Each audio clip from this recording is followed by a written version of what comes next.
Hello and welcome to Harappa Habitat.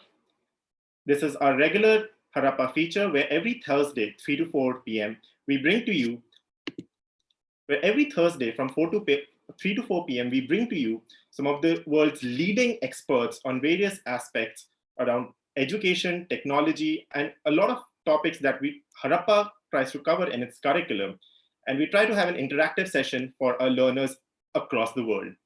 In today's session, we have Aditi Parekh, who is a leadership trainer and facilitator, most recently at Harvard Kennedy School's Executive Education. Aditi has been an assessment designer at MIT Playful Journey Lab, and prior to that, she was a socio-emotional learning researcher at Eval Design. Aditi is a graduate of the prestigious Ambedkar University, New Delhi, and most recently, Harvard University. Currently, she is busy training educators across the world on how to improve the effectiveness and engagement of their online classrooms. Aditi, how are you managing to do all this right now? And what is motivating you to do this? Hi, Nishant. It's an honor to be here. I think it goes back to the motivation for teaching. I've been on both sides of the table, a learner as well as a teacher. And I know that in this moment, we're all looking for answers on how to manage with all of the transformation that's going on around here. And glad to be able to work across time zones to do that. For our attendees, this will be a power-packed 1 hour in which Aditi will share some of the best insights that she has drawn over the last 8 years of her work in education and recently in online facilitation. She will talk about something called taking educators from class to community, the big reveal of elements of relational pedagogy, strategies to improve classroom deliveries, and this will be followed by a dedicated Q&A section with all of you where you can start sending in all the questions that you want to ask Aditi. And in the end, we will share all the secret resources that Aditi has been using to ensure that educators anywhere in the world can easily transition to online media. So before we jump into our session, Aditi, what does it mean to make an online classroom come alive? Can you spend some time visualizing it for us before you move into the point about class to community transition? Yes, absolutely. So I'm going to show you a scene from our public narrative class, which was an online class I helped teach with Professor Marshall Gans at the Harvard Kennedy School. And every week, we would have students from all over the world log in right on time, say hello to each other as we were beginning class.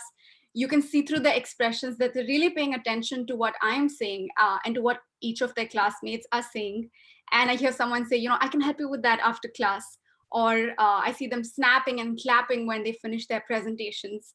And this is what an online community looks like. And that's what we're going to try to create over here. We will get into some technical aspects and the practices.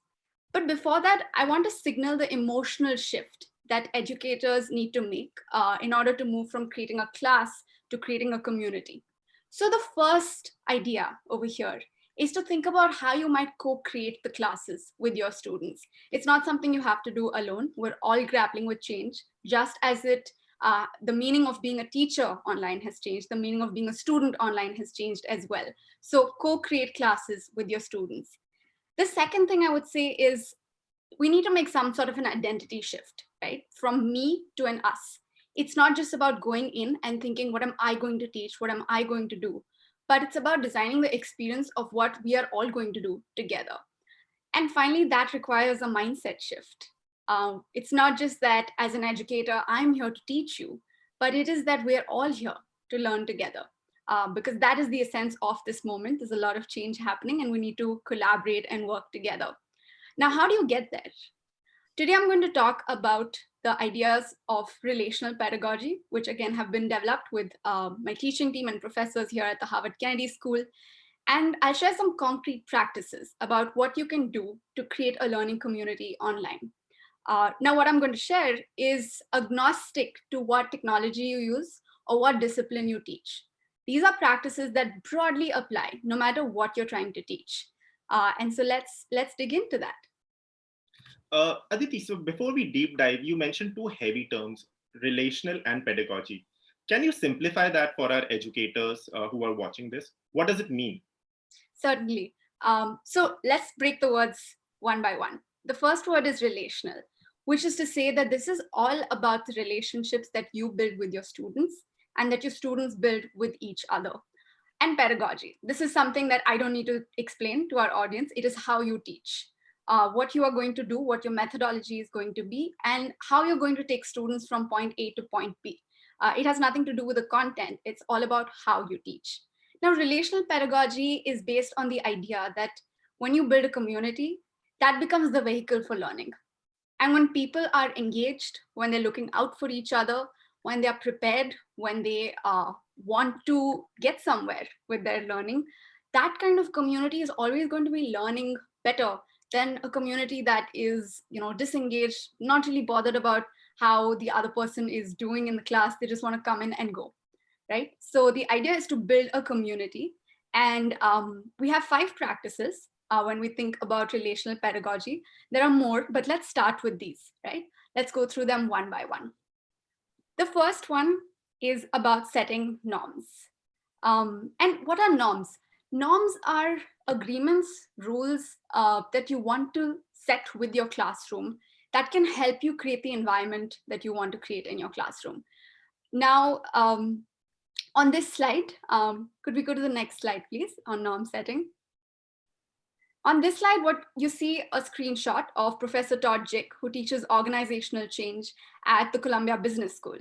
And when we first started talking, he said, oh God, this is organizational change in action.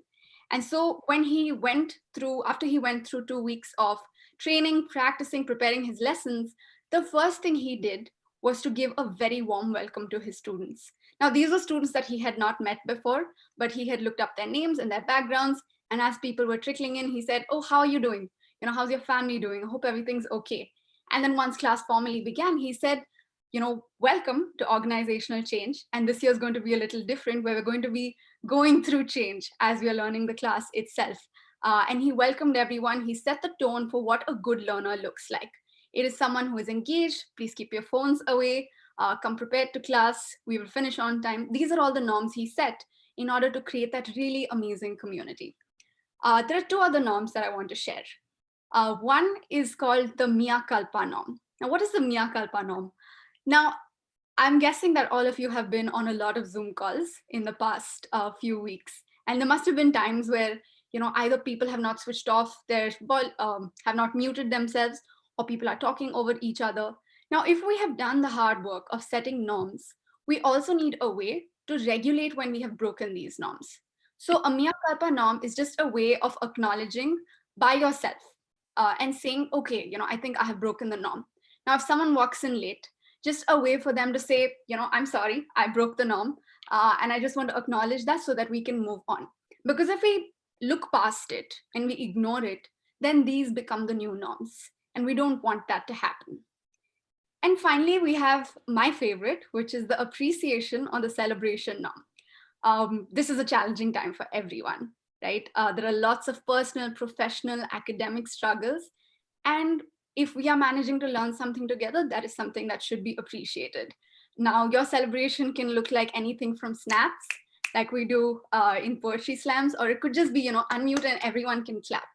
Once the professor finishes the class or once students give presentations, is just a way of showing that we are there for each other and we appreciate each other for what has been done today. Aditi, I wanted to spend some time on the Mea Culpa norm. So what happens in this? If one person in the group breaks a norm, does the group signal to that person, or does that person signal it to the group? And is there any punishment associated if someone is continuously breaking a norm? Yes, so I know we tend to think about, if we have rules, we should have punishments, but the Mea Culpa norm signals a kind of personal responsibility. It's the student or anyone who is flouting the norms or who has, managed to not agree to them to say, hey, I recognize that I made a mistake over here and I want to uphold the norms. So I take it as my responsibility to not do this again. Now, of course, if you have someone who's willfully flouting the rules again and again, you might need to have a conversation with them. But for the most part, at least in the higher education setting, we're all adults, we can trust each other. And if you can allow students to take some personal responsibility, I think you'll be surprised that they actually will. So it's like a group that is self-correcting each other. Absolutely That's right. accepting itself, right? Yes, that's right. Okay, let's move to the next one. Okay, so let's move to the next element of relational pedagogy. And for this, I'll go back to the example of Professor Todd Jick. Now, he teaches an MBA class. And when he first started, the discussion in his class looked a bit like this. He would start off with a question, ask a particular student, they would respond, he would come back, ask another student. So the ball would go back and forth between him and a student, right? It's a little bit like playing table tennis or ping pong. Now, there are three different discussion formats used in order to, spice it up a little bit. So the first is a relay discussion. Um, we've all been on sports days where people are in teams and they do relay races, right? You pass it on from one to the other. So what he would do is call on four people. For example, he would say, okay, Seema, Nishant, Shuha, all of you are going to have a discussion amongst yourself. Nishant, you're going to start us off, and at the end, tag the next person. So the discussion continues without necessarily having to come back to the professor itself.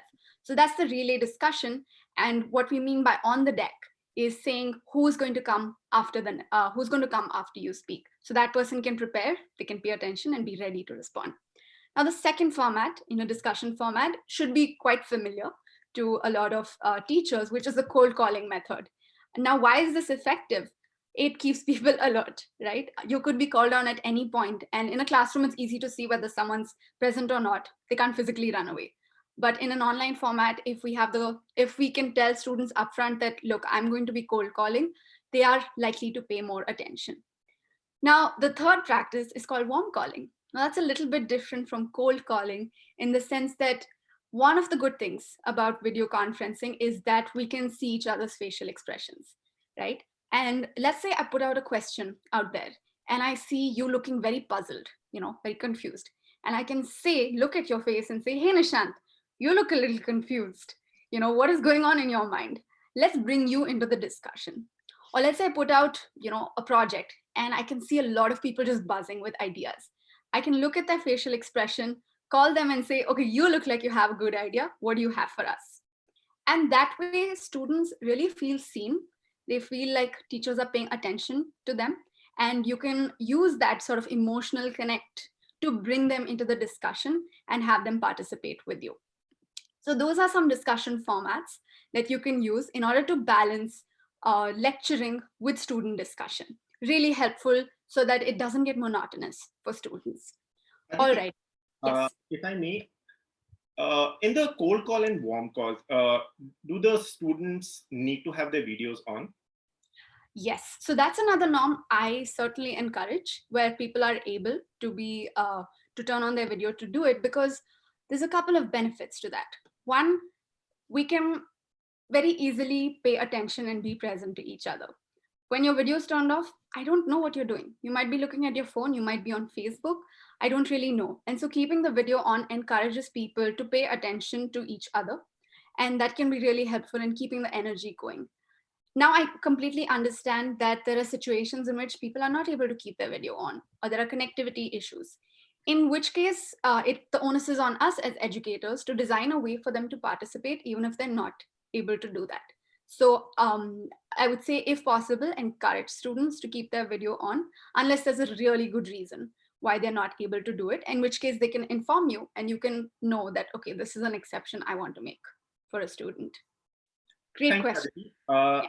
This is something that the educators who are on this call can do. You can start sending in your questions right away. No need to wait for the dedicated session. You can start sending it right away, and we have a team that is collecting the questions, and we will keep taking them as and when they come. All right, let's keep going. So we looked at some discussion formats. Now we're going to look at something called breakout rooms. Now this is a feature that is inbuilt in Zoom, but it is something that can be set up in Google Meet and Microsoft Teams as well. It just takes a little bit of work. Now, what is a breakout room? Some of you might be familiar with this, but let me use a metaphor to explain it. Imagine you're in a large classroom with 100 students, and you want to create small groups of students, 5 to 6 students, and you want to send them into different parts of the classroom or into different rooms in the school or the college to do some group work, and then you want to bring them back. So that's what a breakout room does. We start off with a main session We can send people into breakout rooms. Either we can, tell the software to assign those groups randomly, or if we know that we want to pair students a certain way, we can group them that way and then bring them back. Now, the use of breakout rooms can be really powerful because when it's a large classroom, we know that not every student participates and speaks, right? We have the shy ones, we have the people who are quite introverted and would, rather not speak in front of everyone. But in breakout rooms, ideally between 2 to 6 students, not more than that, students can get a chance to listen to each other and everyone can get a chance to speak. Now, this is again one of those benefits of online teaching, which you may not always have in a physical classroom. It's logistically difficult to send people in and out. So here it can be really useful.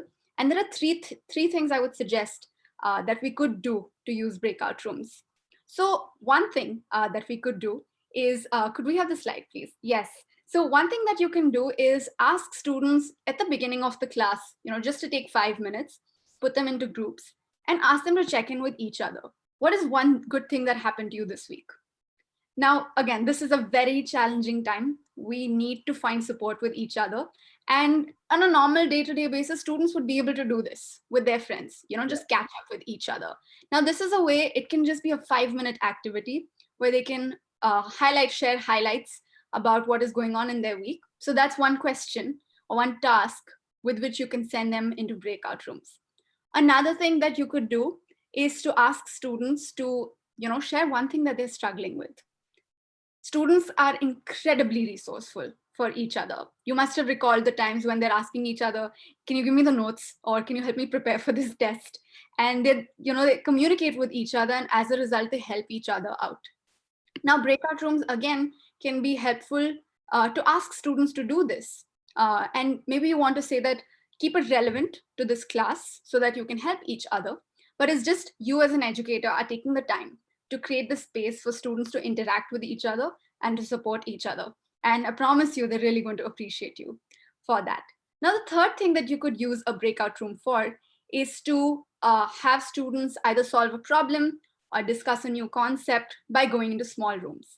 Because in a large group, you may not be able to get everyone's voice out. But if you distribute them, ask them to have this discussion, and when you bring them back, you ask one person from each group to share. That way you're getting a sense of where the learning in the classroom is. It's a way of getting a representation really quickly. So I'm a big fan of breakout rooms, and I would highly encourage people to use it and to either put it at the beginning of the class, middle of the class, or the end. Completely up to them. Let's keep moving. Another element of relational pedagogy is to have breaks and energizers, right? We just want to recognize that as humans, it can get quite tiring to be on Zoom classes one after the other for 4 hours, 8 hours at a stretch. So a broad rule is, for every 50 minutes of lecturing or 50 minutes of classwork, give students a 10-minute break. Now that might be just get a glass of water, do a stretch, whatever it is. Another thing that faculty could do during break is not close the video conferencing, keep it on, allow students to maybe turn off their video if they need to, and you can just play some of your favorite songs. So it's a way of saying, yes, this is break time, but it's still in session, and let's come back in 10 minutes or whatever the break time is. And finally, we want to keep the energy up, right? And for this, instead of talking about it, I'm going to actually show an example. Now, for an energizer, it can be a really quick activity. It could be silly. It could be, just a new thing that we're learning. So you could, for example, ask someone to do a dance move. And so Nishant, why don't we try this out right now? Let's say we're in a classroom, we're taking a break, and you are going to do an energizer. So Nishant, can you teach all of us a new dance move? I'm a very bad dancer. The only times I've danced well are in weddings. But here's one move that one of my friends taught me that you can do anywhere without leaving your chair. It's called the dab. So it goes like this. Like this? Okay. Yes. So what happens is when you do this, like you're also stretching yourself and also give yourself some visual break by from staring at the screen. So this is one of my favorite energizers, often used in classroom settings where people can't move around a lot. That's amazing. Now you can do a dance, you can do a stretch, you can ask people to do an activity like, okay, go bring something in your room that is red in color. And or you can send a puzzle and say whoever solves this riddle or puzzle first, gets some sort of a gift. Whatever that might be, it's just a way of keeping the energy up by introducing a little bit of fun or leisure into the classroom. So that's about breaks and energizers. Aditi, we have a question here from one of our many attendees right now. This person is asking, I do want my students to keep their videos on, but what do I do if there are unknown people who are joining my classroom? Right. So that gets at a very important aspect to consider, which is the security of your online classrooms. Now, different softwares allow you to create closed links. You can have passwords so that only people who have the password can join in. As the host of a meeting or as the person leading a meeting, you also have the ability to remove people if you see any kind of suspicious activity. And this is really important, especially when we're talking about our younger students, because we want to keep any sort of negativity out of this. Enabling waiting room is another feature on Zoom. So you can make sure that you have control over who is coming in. And that's a great point that needs a little bit of planning and practice beforehand, and is something that maybe your students, older students, can also help you with doing in the session. Thank you, Aditi, for clarifying that doubt. Let's move to the next part. Okay, this brings me to the close of the last element of relational pedagogy. We talked a little bit about how important it is to open the class in a warm way, do all of the learning. We can have lectures, breakouts, breaks, energizers. And now finally, we want a way to close the classroom, right? Now, this could be just the last 5 minutes that you take to ask students a very simple question. What is one thing that you have learned in class today? Now, why do I think this may sound pretty obvious, but I really believe in the power of this because it allows us to do something online, which is not possible in a physical classroom. Every class has a distribution of students, right? You have your top performers who are the diligent ones taking notes, writing down what they have to do the next day, and they've absorbed all the material. Now, other students may not be so interested. And these two groups of students probably don't talk to each other. Now, by creating a small 5-minute space in your classroom and asking students to just put in the chat, what is one thing that you've learned today? You are actually sharing the learning among so many students even before the class has ended.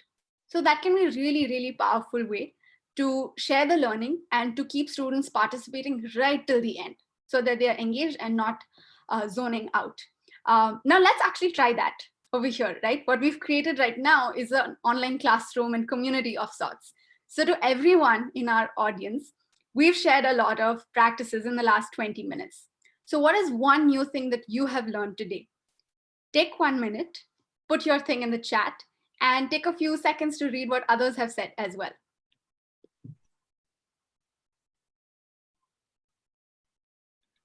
Meanwhile, Aditi, before we transition into the next segment, we will take a few more questions.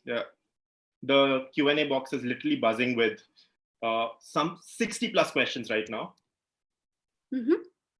Okay.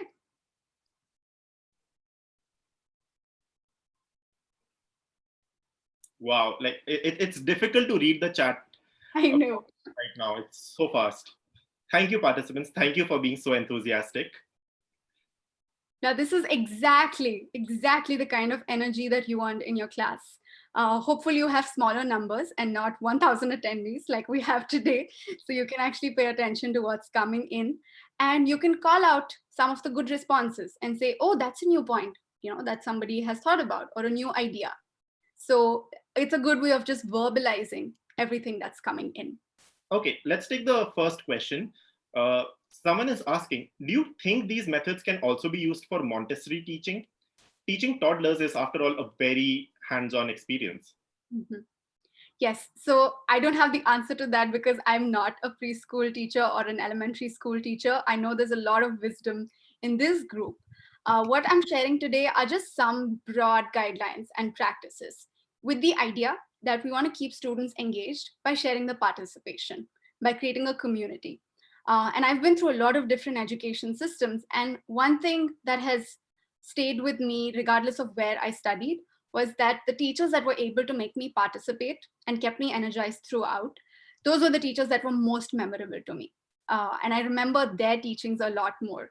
So I would encourage people to adapt some of these to different age groups, to different contexts, different disciplines. And we would love to hear from you about how you're able to translate that into your classroom and how it's going.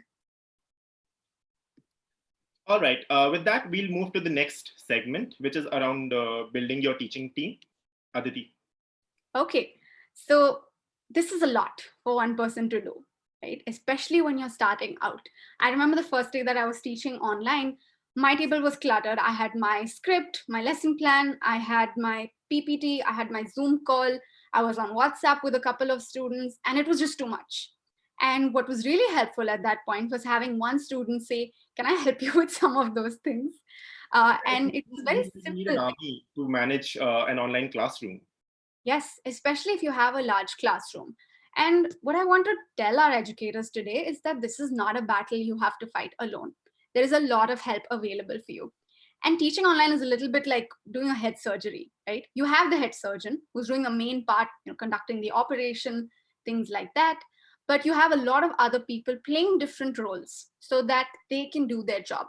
Now, when I was in the large lecture, I was the tech coordinator. So anyone who had issues with their video or audio would know to chat me privately.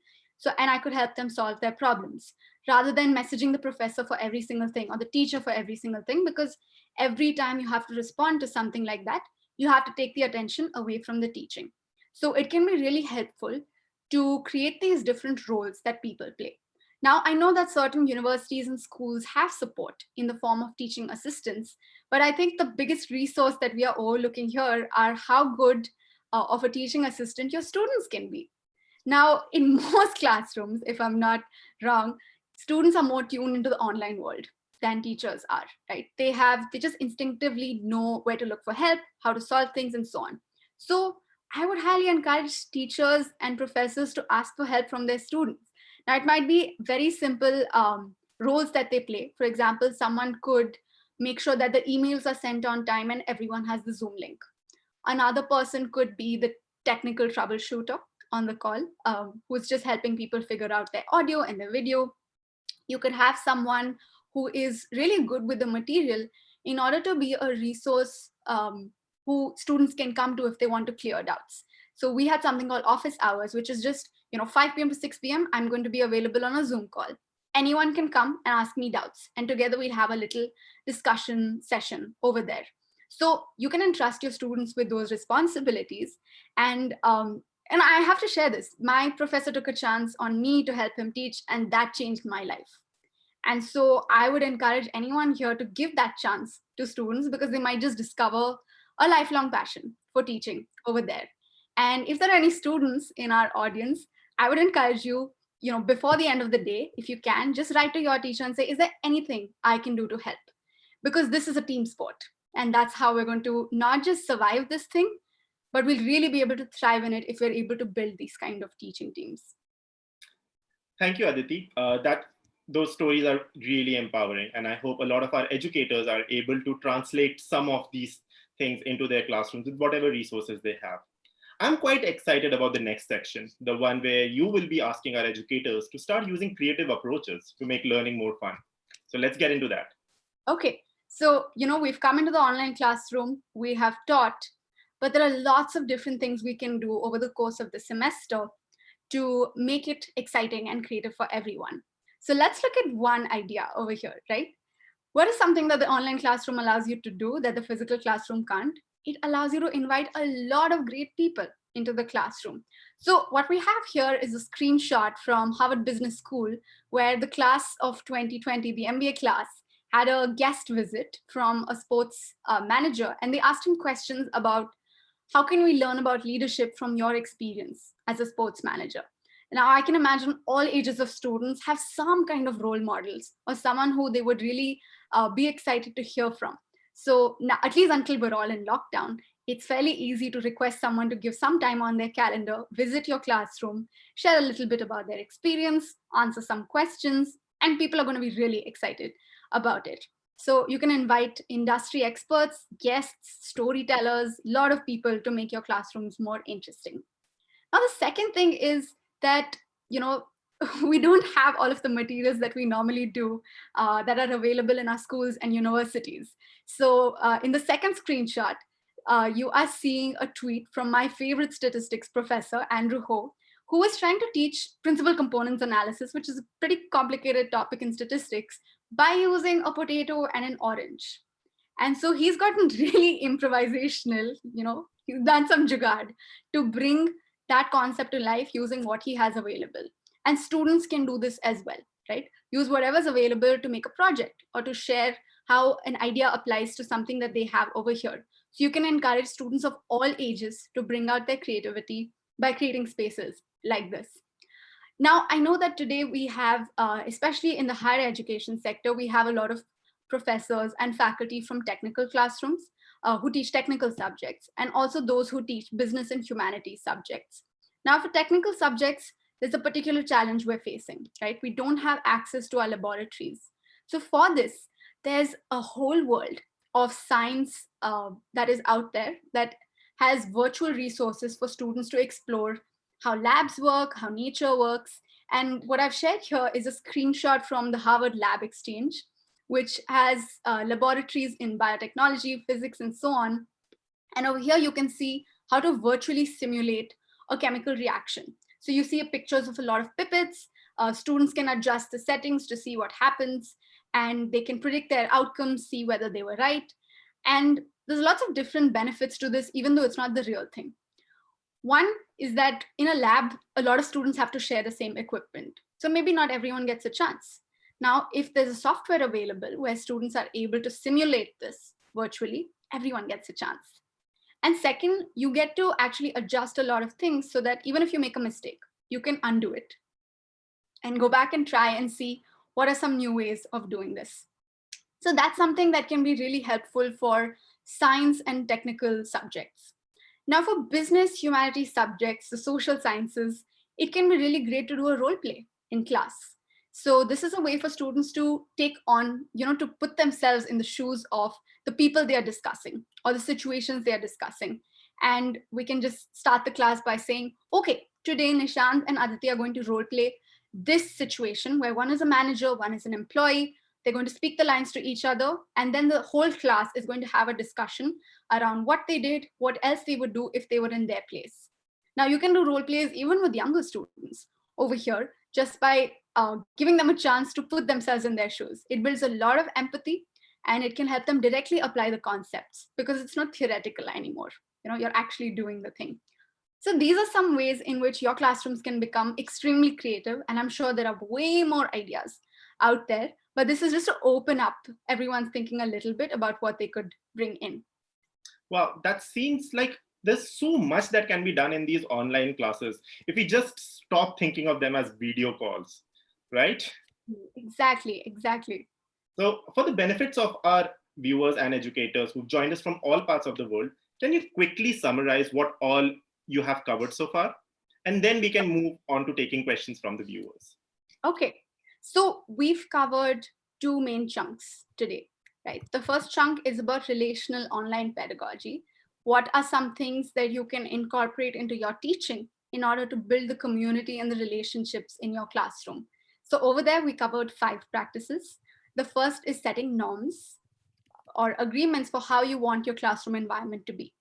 We discussed some formats in which students could have discussion. And it's really important with the discussion format to be clear, so students are aware of how they're supposed to participate. The third is we went over the use of breakout rooms, which are features in different technology platforms to have small group work. We've looked at breaks and energizers, and we saw an example of how helpful it can be to sort of bring the energy back into the classroom. And finally, we looked at a small but very powerful way to distill the learning at the end of a class, which is to close with takeaways or close with some learnings. After that, we looked at some strategies to improve your classroom delivery even more, right? We looked at how important and how much more you can do if you have some sort of a teaching team with you. And we named that some of these resources are just waiting for us to call on. We can ask our students to do this.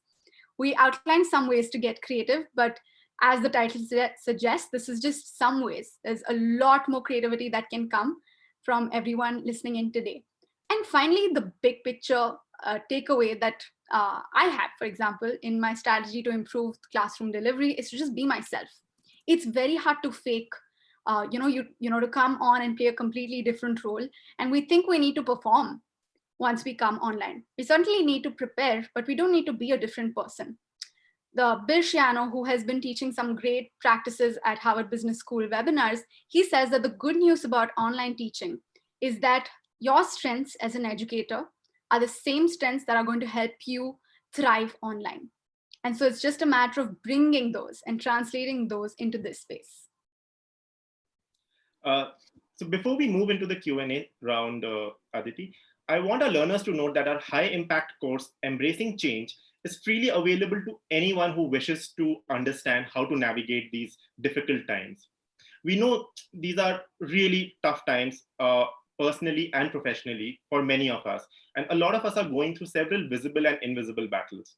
So that is why we've opened this course for anyone, anywhere in the world who wants to understand how they can manage this change. And we truly hope this course will help you find some methods that can help you be at ease wherever you are with whatever you're doing. So the link to the course will come right after this webinar ends. So please stay with us till then. Aditi, let's dive into the Q&A section. And the first question I want to raise is from Sakshi Mordani. She's asking, hands-on activities really work for young learners. How effectively can online teaching help in teaching concepts to a group of 5 to 6 year old? Yes, so like I said, again, this is something that we'll have to try and see about how it works. There's a lot of different elements that go into this. One, I find that in any hands-on activities, it's really important to state the instructions very clearly. What are we asking people to do? And ideally, you try that out yourself. You can preempt what are some of the challenges students might run into.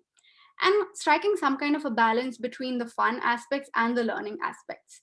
If we do something that's just about, making a project that's not fun, it may not hold students' interests. But if it's all fun, then where is the learning? So we want to strike this balance, and the effectiveness of hands-on activities would differ from discipline to discipline, how relevant it is to what you've been teaching, how used to students are with this. But my message is certainly to go out and experiment over here and to see what works. Okay. Alumu Srinivasulu is asking, what are other tools that I can integrate with my class to make it more interesting? Using only PPTs might be boring to students. I completely agree with you on that one. There's a lot of different tools that can be used. For example, in our leadership classes, we use a lot of videos to show examples from films, from speeches, from different clips, news clips, for example, to see how people are practicing leadership through different formats, through different issues in their lives. And so showing a video and then debriefing that video and asking people to share, what did you see in this? What are some questions you have? What would you do if you were in this role? So videos can be a really good idea if you want to get people to reflect. Now, I'm seeing some points in the chat that there are already lots of great learning platforms online. There's Khan Academy, edX, Coursera. So I think there's lots of different ways to integrate those into your classroom. So those platforms, for example, can take care of the content. If someone has already made a great video which is explaining gravity, why would you go ahead and recreate that, right? So you can share that, but what you can do in the classroom is bring people back for an activity or for clearing doubts or for doing some kind of group work. So again, the particularities would depend on how people want to design their lesson plans. But I think there is absolutely a world of media out there, which is only growing day by day, which can be integrated as long as you're coming back to the classroom at the end of the day to get some face time with each other and just have a conversation about what people are learning. Okay. Bhagya Srini has this question: how to monitor the entire online class process with more than 2,000 students? Oh dear, that is definitely a challenge. I can think of a couple of ways to do that. One is if you want to monitor, if monitoring again could mean a lot of things. So if you want to monitor for quality, for example, the quality of audio, video, how people are able to navigate the technical aspects, I would highly recommend a prep session where everyone comes and learns how to do this online. And you can monitor how well the class is being received by different people. If by monitoring you mean how much people are paying attention, I think one of the best ways to do that is, first keep the video on so you can see people, have activities from time to time. You can use cold calling to see if people are paying attention. You can maybe have a shared Google document where people are taking down notes and you can see who has added and who has not yet added. You could do polls during the call itself so you can see where the learning is at. And if this number is too big to handle, you might consider splitting the class into smaller groups that are each monitored by 1 or 2 people. You can also have students take on certain roles. I'm not sure which age group you're talking about, but you could also have students take on roles where they are paying attention to see if anyone needs help or if anyone has completely disappeared from their computer and needed a little bit of nudge. You can do all of those things. But certainly it's a challenge. And if you figure it out, you should let us know how to do it. Okay, next question is from Meghna Chikramani. What would be the main difference between an online lesson plan from an offline one? Yes, that's a great question. And that takes you behind the scenes as an educator. I'm thinking about my process here. With an online class, some of the elements remain the same, right? I need to have my materials ready, which is if I'm doing slides or if I need a chart, I need to have that ready ahead of time. I need to decide what I'm going to say at what point. So I have a script for every class that I teach. I have a participation plan where in my script, I name the parts where I'm lecturing and parts where I want people to participate. And timekeeping I find is extremely helpful. Even right now, I have a clock going off so that I can see where we're supposed to be at each point in our session. Now, all of those things can help you plan how to deliver the class. Now, in terms of amount of material to plan, at least till you're getting used to this and your students are getting used to this, I would suggest planning to cover 60 to 70% of the material. And once people are completely comfortable, you have an idea of how much to cover. Now, why do I say 60 to 70%? One, there might just be technical difficulties, right? For people to log on, you might need to troubleshoot a little bit. Energy, you need to pay attention to how the energy is staying in the room. And you also want to see how students are absorbing in different chunks of information. So you can start off with that, small, you can start off with 60 to 70%, and this only gets better. That's one thing I have unanimously seen with all of the professors that I've been training, that they start off with a little bit of friction, where there's a lot of, okay, let me see, is this working? Can you hear me? But over time, it just becomes natural because you get used to the environment over here. So it certainly gets better over time. Okay, we have a very interesting question from Sundara Vilavan. We know that learning at school or university is not limited to the classroom alone. The best learning often happens in the cafeteria, along with building relationships that often last a lifetime. How can we make these aspects a part of online teaching? And I know we've discussed a lot about this. Yes, absolutely. Whether it's a school or a university, and even if you think back to your own lives, those are some of the most memorable conversations. And we may not be able to recreate it in the same way because we have to be physically distant from each other, but we don't need to be socially distant from each other. So just the way you have set up an online classroom, you can set up an online after school session, bring people together. The format can be a lot more relaxed. You can ask people to share what have they been watching, what are some projects they're doing, or just check in with them about how their families are doing, if they're keeping healthy. So you can have these unstructured sessions as well in order to encourage that kind of interaction. Now, some of us do that with our friends naturally. But as a teacher, you can actually show that leadership by saying, I know you all miss those interactions. So I just want to create that space to you. If students are afraid of you, you can leave the room once you've gotten everyone over there. But I think it's just a matter of, bring people together, ask them to share what they're eating, make coffee together, whatever that might be. So that's a way of keeping the friendly interactions going as well. Okay. Dr. Gaurav Jain is asking, regular classes in dental or medical fields are basically based on tell, show, do, and replicate methodology. How to convert or follow it in an online class? What is your outlook to that?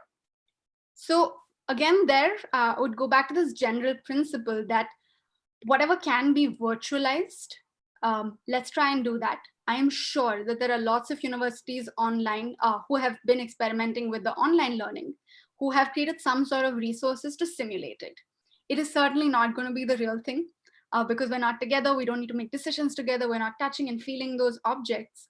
But whatever can come closest, maybe there's a way to bring that online.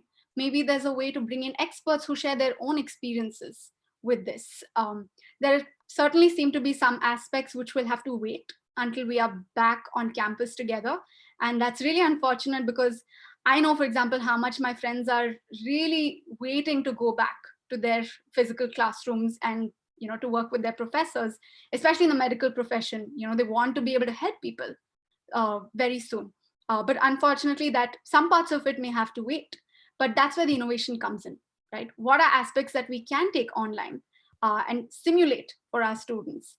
And sir, I would encourage you to share with us, when you find something that is working with your classroom. There's a very basic question, but I can understand where it is coming from. How can we encourage students to switch on their videos? This is a great question. I like to set that tone right from the beginning. I log in 5 minutes early, and I use a lot of humor in this part where I will say, "Hey Nishant, I'm sure you're looking really good today. Can you turn on your video so I can see you?" Or I would say to someone else, "I know you're in a very beautiful place. Can you just show me what is outside your window?" So it's a way of making it a little friendly for people to just turn on their video and to explain in a few sentences why this is so important. And usually I like to frame it as, look, I want to be able to teach you in the best way possible. And to do that, I need to be able to read your facial expressions. I need to be able to respond to questions that you have. And if it's just a voice in the background and I don't know where it's coming from, it takes away from the interaction and the community aspects of it. Okay. Now here's an interesting question. I work with a group of educators. As part of the online program, we engage in WhatsApp groups where norms are also shared. These educators share a lot of quiz, puzzles, and educators engage in resolving these. So is this fine, or do I need to set a norm asking the group to focus only on the course? This is great. And there's two aspects that really stand out to me. In online learning, there is a distinction between synchronous learning that we're doing at the same time, and asynchronous learning, which is learning that doesn't need to be real time. Now, if we're sitting in a Zoom room, that's synchronous learning. But if it's something like a WhatsApp group where I can respond at my leisure, that's asynchronous learning. And people are making all sorts of things work. In places where there's low connectivity and you can't do synchronous learning, people are using WhatsApp groups, SMSs, sometimes even postal services to keep that exchange going. Wow. And second, I think it can really add to the value of focusing on the course itself, right? Any community is about the work that we do, but it's also about the things that happen outside. Now think about your profession itself, right? Now your day-to-day life as a teacher is as much about being in the classroom and teaching as it is about having a cup of tea in the teacher's lounge or in the staff room. So some of those conversations, the fun, the banter, that's what keeps people together and connected to each other. And I think we really need that. We're all really missing those elements from our life right now. And if WhatsApp is the way to do it, why not?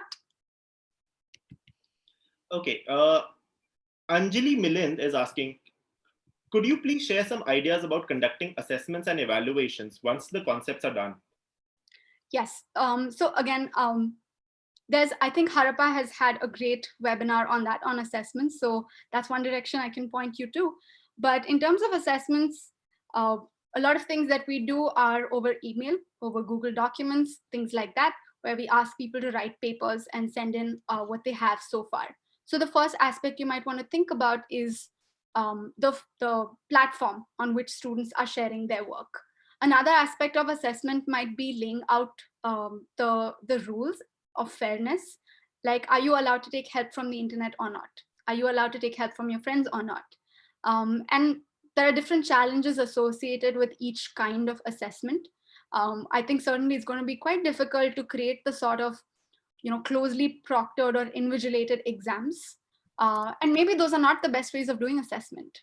Maybe we can experiment with new ways where students are allowed to take all the help they need And the evaluation is not based on what you know and what you remember, but what you can do instead. Okay. We are getting a lot of questions on energizers. People wanted more examples. Could you just show us a few more things that can be used as energizers? Sure. So one thing that I like to do is show me an object. Show me an object that is black in color. So I could show you my phone. Okay. Show me an object that can break. So I would My show cup. spectacles. Show me an object that you would feel really sad if you lost. My wallet. My pencil, right? So again, this is just a way for us to get a sense of what's in each other's environment. So that's something you can do. I also really like doing stretches, especially when I've been sitting for long amounts of time. So I pick one student and I say, can you lead us through a stretch? Now, everyone has probably watched these yoga videos where they lead you in a very calm voice through a stretch. So start with your arms up, go all the way down, stretch your arms on the side. You can do something like that as well.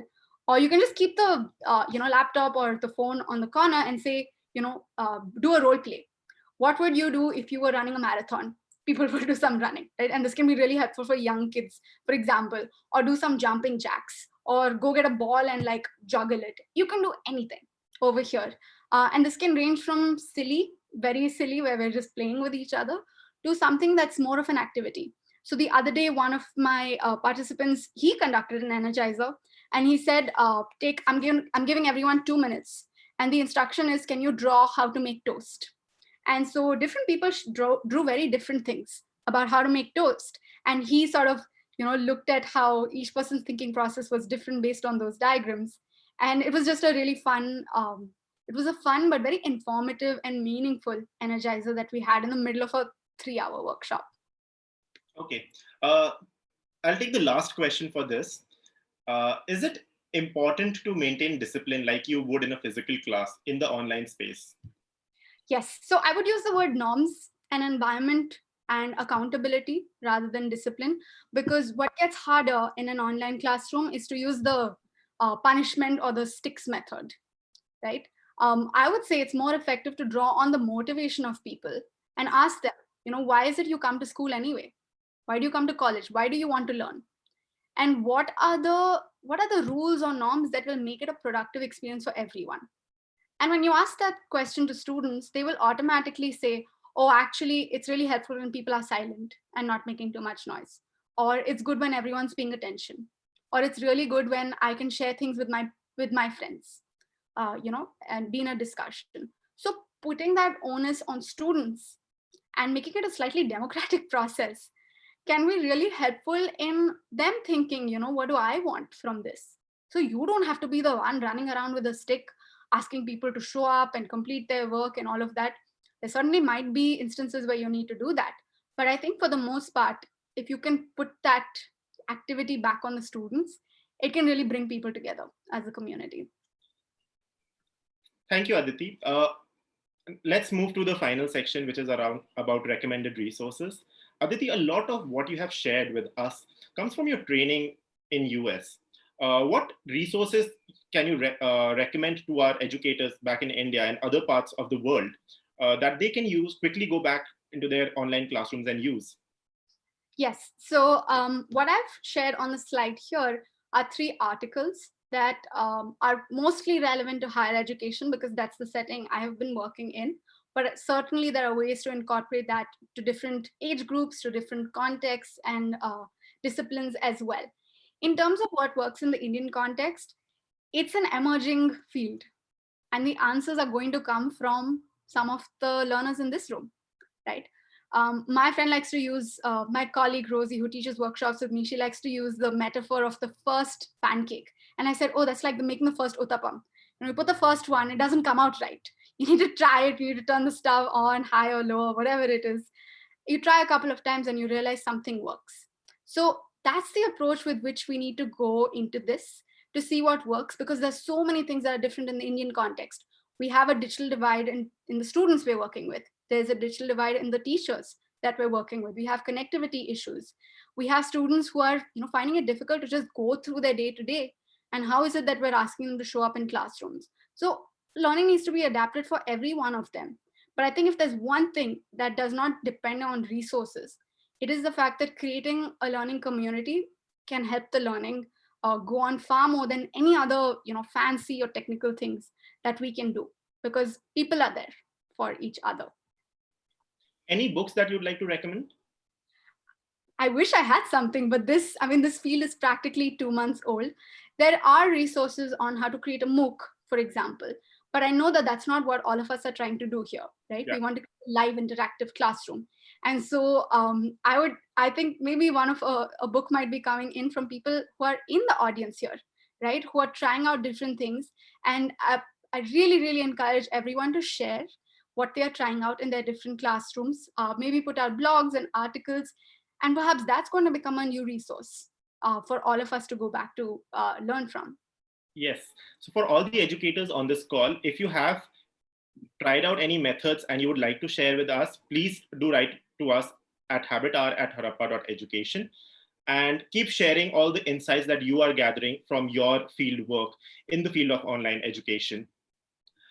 Before we close this, there's a Reboot Saturday webinar that is coming up this week with counselor and psychotherapist Nivedita Singh. She will be sharing tools to manage stress, anxiety, and depression, especially in a time like this when all of us are locked in our houses. So do register for the webinar at the end of this session. Aditi, so before we sign off, this webinar is being watched by many educators and young professionals all over the world. What would be the one key thing you would like to tell them before we sign off? If there's one thing that you take away, please know that it's going to be okay. There will be some bumps along the way, but it's going to be fine. And I just want to say, we've been teaching and learning in a certain way for many, many generations. And we have very good reasons for doing things the way we're doing. So the immunity or the resistance to change is very much warranted. But what I want to encourage people to think about is that this is a very unique time where you get to try things differently. People are going to be patient, they're going to be forgiving, they're going to collaborate with you. And if you can take that learner's mindset and that growth mindset, I think we could, this can be a really transformational moment where we get to keep all the good things of the past and we get to try out a lot of new things that are going to stay with us in the future. So, go make your new uttapams, try things out, and it's going to be great. Thank you so much, Aditi, for this wonderful session. It must be 6 o'clock in morning Boston right now, and I know you're not going to sleep because you have another group of educators to train. But before we leave, can I have my wonderful webinar team that has been running this show from behind the scenes to come online and energize our educators for one last time? Seema, Sanjay, Saurav, Shuha, can I ask you to turn on your videos? Okay, why don't we actually practice the dance move that Nishant taught us? That can be our celebration for today. So at the count of 3, 1, 2, 3.